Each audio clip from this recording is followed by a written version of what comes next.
एकटा अकट्ठी पर कहै छै।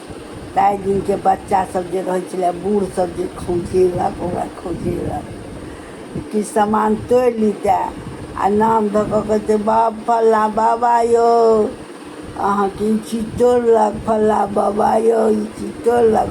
आ बूढ़ सब खौंझा कहै कि रे बौआ बबे कह कि नामे धऽ कऽ कह, आ नहि बबो कहै छै आ नामो धरै छै आ तखन चिकरबो करै छै आ हमरे तोड़िओ लै छै।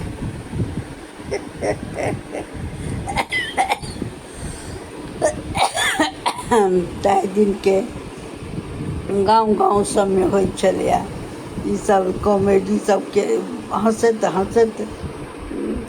आ जे बूढ़ वृद्धा सब खौंझेलथि तिनका सबके खूब खौंझेलक सब। गाँवमे रहै छलै खौंझावला बूढ़ सब, तऽ जहने ओ बुझै छलै आबै छथिन कनि खौंझा देलक, ओ बस खौंझा लगलहुँ आ लोक भागल।